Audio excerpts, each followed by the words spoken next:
Hey, what's up guys, it's me your boy Oraban Kevinish back here with another brand new video and I hope you guys are having a great day. So I'm recording this video on Monday, the day after the Miami Grand Prix. So we are going to review the Miami Grand Prix weekend.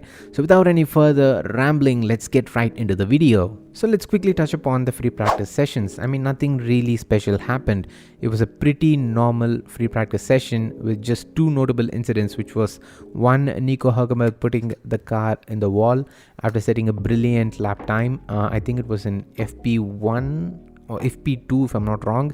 I think it was FP2. And Charles Leclerc crashing the car out of turn 6 into turn 7 at FP3. So yeah, we had two red flags in the free practice session, and it certainly made my point more stronger for the race prediction. I had predicted a mid-race red flag, so having two red flags just in the free practice session definitely boosted my confidence that I was probably nailing my race prediction, at least to a certain degree. But I couldn't be any far from that. Let's just say that.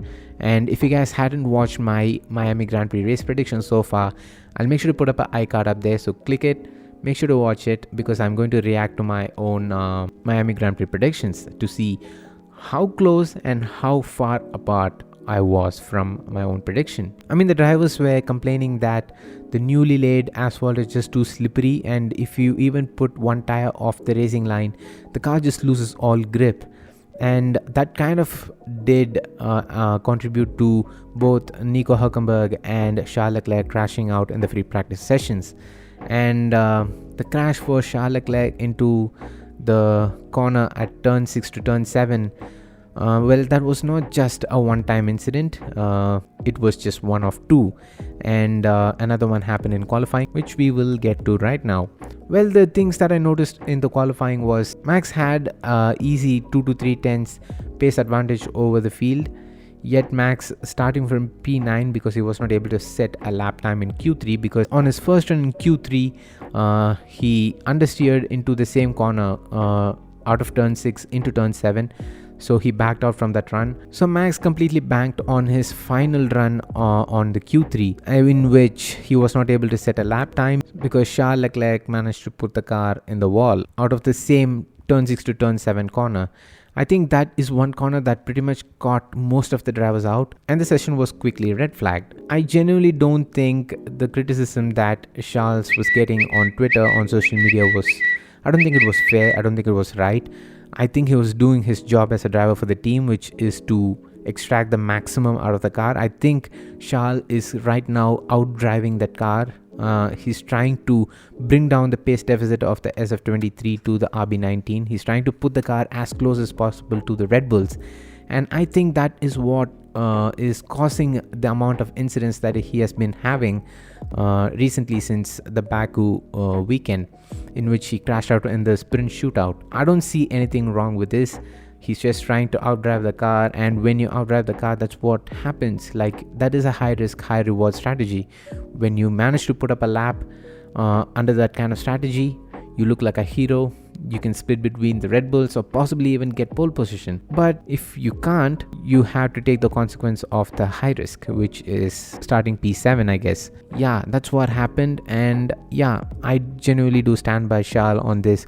I don't think he deserves the kind of criticism that he caught on Twitter. I think what Charles did actually helped us get a pretty interesting shuffled up grid. And another thing was Mercedes struggling in qualifying. Man, was Mercedes off pace in qualifying. They were struggling to get the car out of Q1 even, and I genuinely thought that they were going to be out in Q1. They managed to get one of the cars into Q2 and another one into Q3, but still that was just hard to watch, considering that Mercedes has been a team that was dominating when I started watching Formula 1. So it was hard to watch a team that was so successful struggling to get into Q3. And another thing was Sainz made a significant step up going into the Miami Grand Prix weekend. I mean, after watching what happened in Baku, he was just so far off pace from Charles. And genuinely, this weekend seemed like a very strong one for Sainz in terms of performance all the way through. Free practice sessions, qualifying, heading into the race. He seemed like he had better pace all through. It was good to witness that, the sign of improvement. And the next thing would be the both McLarens getting knocked out in Q1. Well. Again, one of my predictions just going wrong. Yeah, I don't know what happened to the McLarens. They were so good in Baku, but in Miami, the car just did not have any pace. Like, I don't know how to really put this in words. Like, I mean, they were nowhere in the race. They were struggling and battling for P15 and P16, which after what we saw in Baku is kind of a shock. And I really hope that it is a track oriented thing and it's not a genuine issue with the car. I hope they can perform better in Imola. I mean, last year they got a podium finish in Imola, so I genuinely hope that it is a one-off, and I hope this doesn't get carried on into the Imola Grand Prix weekend. And moving on to De Vries out-qualifying Yuki, well, that was kind of a surprise, a good surprise. It was a shine of hope, I guess, for the audience that, you can still probably bank on De Vries. He still probably got something to deliver for the team. Even though the margin was not too humongous between Yuki and De Vries, it was still a glimmer of hope, and it certainly is a confidence booster for Nick De Vries to out-qualify his teammate. He started P15 if I'm not wrong. Bottas having a Q3 appearance. Well, I think he got a tow from Guan Yu Zhou, which helped him get into Q3, and if I'm not wrong, he started P10. So it was overall a good qualifying session for Bottas. And the big surprise was Kevin Magnussen starting from P4. As I said, with the red flag that was caused by Charles Leclerc, it helped us get a very interestingly shuffled up grid, the top 10 order in specific. We had Magnussen starting from P4 on the second row of the grid alongside a Ferrari. I mean, that was just a great sight to witness, and it genuinely gave me a huge hope going into the race after qualifying that we're probably going to have a good race. Hulkenberg missing out on Q3. Well, I think he got stuck in traffic on his outlap in Q2 trying to get into Q3.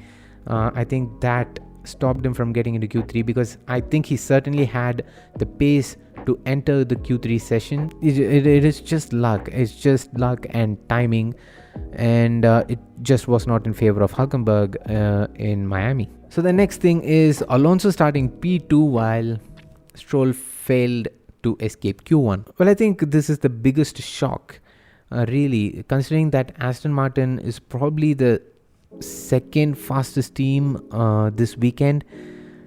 One car getting knocked out in Q1 is just not a good sight, and I think it mostly contributed probably to the track evolution. The track just ramped up so quick. It was constantly improving as the time went on in Q1, and I think that is probably the most logical explanation that we have as to why Stroll got knocked out in Q1. But if that's not the case, if that was generally the pace that Stroll had in qualifying, then that was a disastrous weekend for Stroll, if you ask me, considering that Alonso managed to put the car in the second row of the grid. And the next and final thing would be Albon's massive efforts missing out on Q3. Well, again, Albon delivering it for Williams. He's doing a great job for the team this year, I have to say. Except for the mistake that he made in the race in Australia, I think he has been flawless, and he has been the man for the team, the man that the team can completely bank on. And he managed to start P11, just a position out of getting into Q3. And honestly, if probably Bottas did not have the tow from Guan Yu Zhou, who knows, Albon could have got into Q3. So it was a great effort from Albon. He did a spectacular job in qualifying, and even in the race he did the best that he could. So yeah, kudos to Albon. So now let's get to the race. Well, what to say, it's mostly a mediocre race, what I would say, for the Miami Grand Prix. It was not great at the same time. It was not a boring, dull race, really. It was just a mediocre weekend. And even on social media, when I was looking after the race, and people had a very mixed response or opinion about the race. Some people liked it, some people didn't, and I'm somewhere in the middle. Like, I don't love it. It was not my favorite weekend so far this season. At the same time, it was not too bad to complain. So yeah, I have a very mixed feeling about this race myself. I think it was mostly the overtakes that did for me. I think that's what made this race a decent one for me, let's say. There was predictions that there was going to be almost no overtakes in the race because going off the racing line was just too slippery and nobody's going to go for that, and it's going to be a very stagnant race. That is exactly what was predicted. But what we got was a huge surprise. We got a lot of battle. I think it was mostly down due to the fact that the qualifying was just too shuffled up. Some of the fast cars were in the mid of the field or at the lower half of the field. And I remember Magnussen's battle with Ferrari of Charles Leclerc was just brilliant. Alonso versus Sainz, Hülkenberg versus Albon was also very interesting. So there was a lot of battle that was going on in the midfield. But the upper half of the field was just...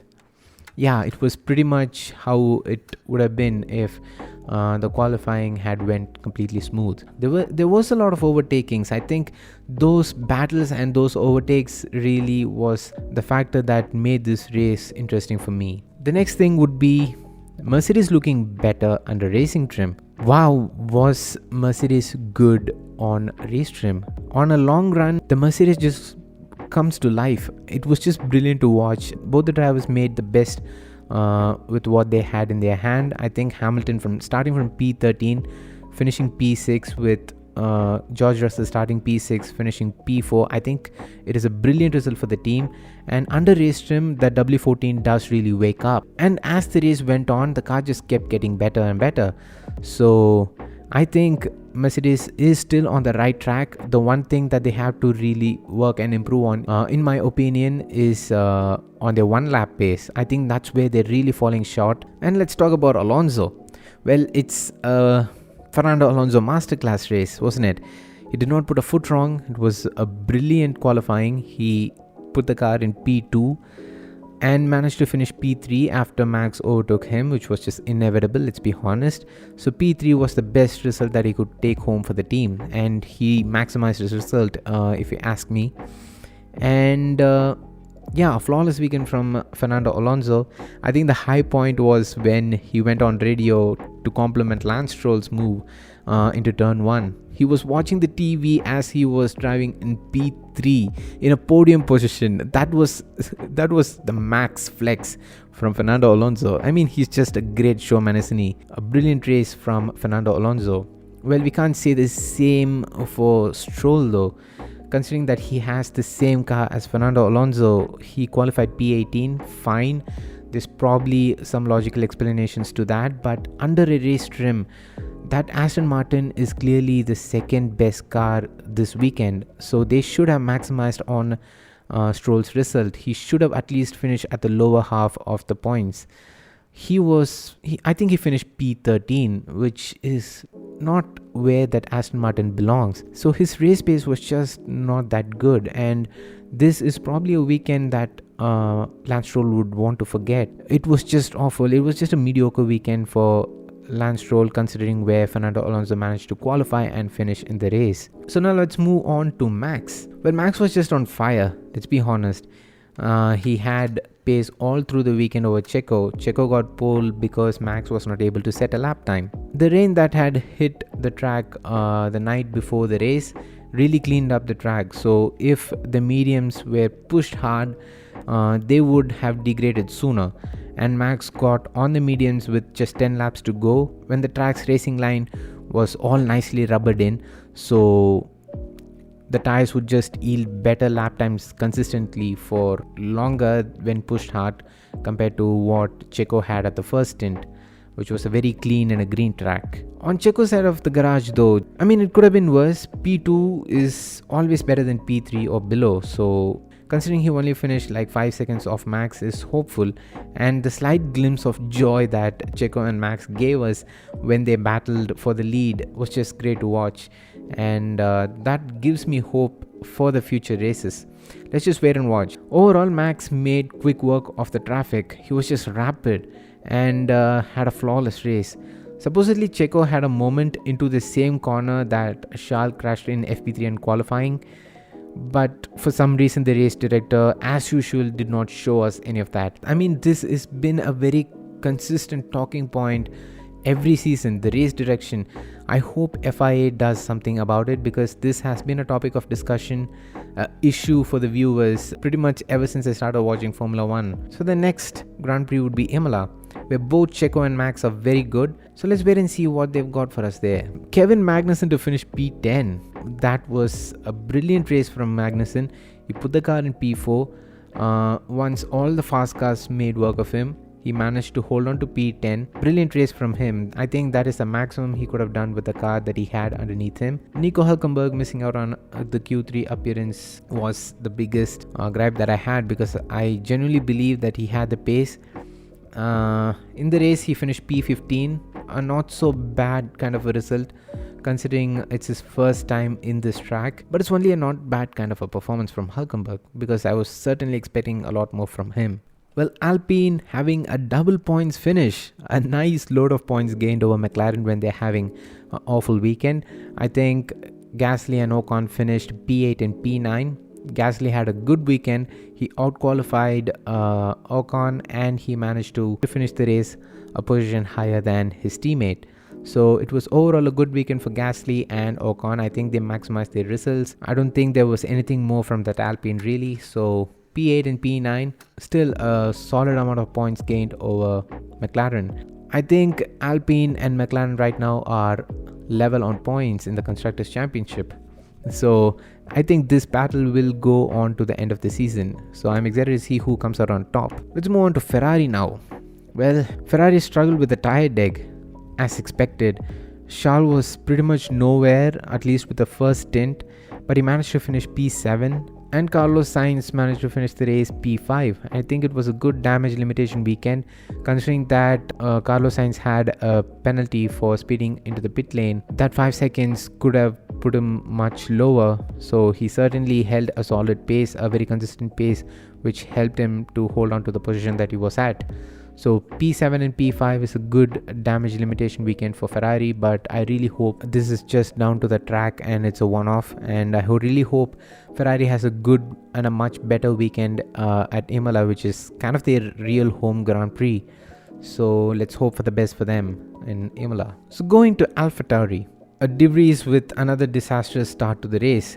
He hit Lando Norris going into turn 1, locking up, putting him right at the back of the grid again, and finishing P18. Considering his starting position, which was P15, he should have been able to fight for the points, which Yuki was doing again for the team. He finished P11, a stellar drive from Yuki, making the best with what he has underneath him. So good weekend, a solid weekend from Yuki, and a mediocre to a poor weekend for Nick De Vries. Moving on to Williams, P20 and P14 finishing order.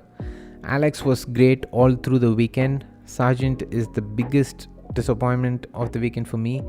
Seems like Williams need to bring some huge upgrades to stick with the midfield and to sneak a couple of points this season. Sargent qualified P20, finished the race P20. I mean, this is pretty much the opposite of what a dream weekend would be for a driver at his home Grand Prix. I really hope Logan Sargent improves. This is his rookie year, so we have to cut him some slack. I really hope he improves as the season goes on. McLaren, well, probably the biggest disappointment in terms of team. They played a gamble by starting the race on the soft compound, which did not work, and I don't know which part of their brain thought that it would be a great idea to start on the softest compound on a green track. Finishing P19 and P17, a crappy weekend. The drivers are there for the team, but the car is the weakest link of the team right now this year. So I really hope McLaren gets on top of their car, and hopefully they get on pace with at least Alpine in a couple of races. Alfa Romeo were finally not so horrible on a Grand Prix weekend. A Q3 appearance with Bottas and Zhou getting a Q2 appearance, with Zhou and Bottas finishing the race P16 and P13 respectively. Not a bad result, but they really have to pick up pace considering where they were last year this time. Now let's talk about the tire compound and the issue that I have with it. Pirelli has to do something about this. The compounds are just lasting way too long. And again, this was another weekend where the teams were being able to do a easy one stop. We don't want that. We need more strategy to play into the race results. This is not it. A team being able to stay on the hard compound for nearly 40 to 42 laps, getting onto the medium compound, going to the end of the race. I mean, this just dulls the race overall. The strategy is probably the biggest weakness we have this season. So I hope that Pirelli does something about it. I hope they bring in some softer compounds at least next year to make the race more interesting, to add more strategy, more pit stops would really play into the overall race result to shuffle up some of the top runners. As far as to rating this race, well, I would rate the Miami Grand Prix 5 out of 10. It was not the best race we've had this year so far. I think Australia, with the chaos that it had, was a good weekend. And I think Jeddah was also better than Bahrain, Baku and Miami. So it was a 5 out of 10 race for me. The overtakes and the qualifying session was probably the highest point, which made this race the 5-star race out of 10 for me. And if it wasn't for that, it was an easy 2 or 3 out of 10 kind of a race. So yeah, that was my Miami race review. I hope you all enjoyed. Make sure to let me know down in the comments on what you thought about the Miami Grand Prix weekend, what you thought about the qualifying session, what you thought about the race, what you thought about Max's relentless dominant pace, and how he made quick work of the field on his first stint. I'm excited to know. So yeah, that wraps up for this video, guys. I hope you all enjoyed. If you did, make sure to hit that thumbs up button and don't forget to subscribe to the Autobuncast YouTube channel if you haven't already, and hit that bell icon and turn on all notifications so you get notified whenever I upload a brand new video. It's me, your boy Autobuncast, aka Vinesh, and I'm out. Love you guys. Stay safe. Peace.